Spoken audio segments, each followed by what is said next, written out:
Tutorial 3, Part 3, Surface and Volume Defects.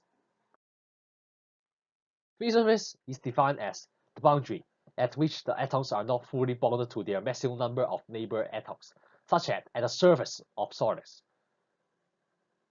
And there is quite an example in nature.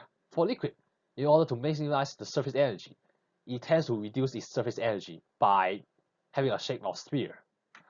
And for example, water droplets have a spherical shape, as spheres have a smaller surface area. And why I'm talking about the surface energy? Because the free surfaces also requires surface energy, which all the materials and all of the substance in this world will tend to minimize it. Grain boundaries. Grain is an individual crystallite with specific crystal structures and orientation. And grain boundary is a boundary separating two grains or two crystals with different crystal structure or orientation. And if you still remember in part 1, there is a picture I introduced to you, which I use grain boundary. And those lines represent small grains. And low angle boundaries have a boundary angle less than or equal to 15. High angle boundary have a boundary angle larger than 15.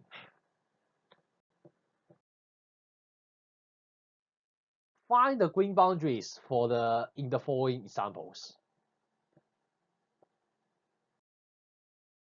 And it is quite obvious that clearly the grain at top have a different crystallographic orientation with the bottom ones, so that this red line just represent the grain boundary. As I mentioned, grain boundaries can also be considered as free surfaces, because for the atoms at the grain boundaries, they are not bonded to maximum number of atoms they can be bonded.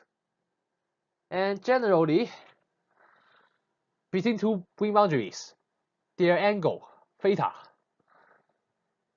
generally energy will increase.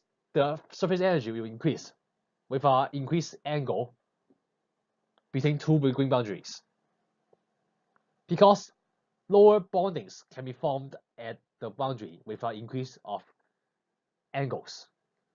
However, there are several twin boundary, which is a special boundary with specific mirror lattice symmetry, which will have a local minimum effect or local maximum effect of the possible number of bonding that can be formed, which actually means that which can be form a relatively regular atomic arrangement, which is symmetry due to symmetry, and that means a lower energy level can be achieved. However, for misorientation angle with particular low boundary energy, they are the angle in which the grain boundary will be occurred. This picture shows one of the possible drawings with the boundary energy, the free surface energy with the misorientation angle. You can see that the general trend is increasing, but there is some drops, which is due to the grain boundaries.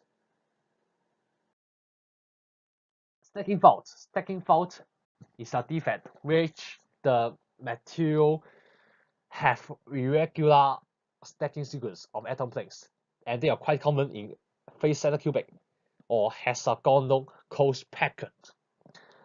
And there are two types of stacking fault: intrinsic stacking fault or extrinsic stacking fault. For intrinsic one, it is one of the stacking plane is removed, and if for extrinsic one, it is one of the stacking plane is added. The picture here shows one of the intrinsic stacking faults. The yellow one, the yellow atom plane, let's say we mark it by A. The green one we mark it by B. The blue one we mark it by C. A, B, C, A, B, C, and ABC. It should be repeated in the such way. But at this region,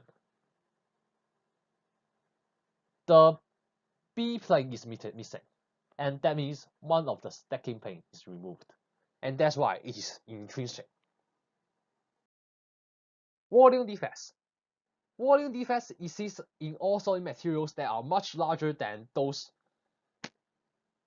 which I have just discussed.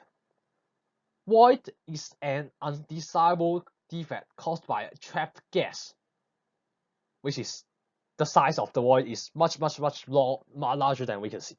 Therefore, or it can be a collection of vacancies, basically.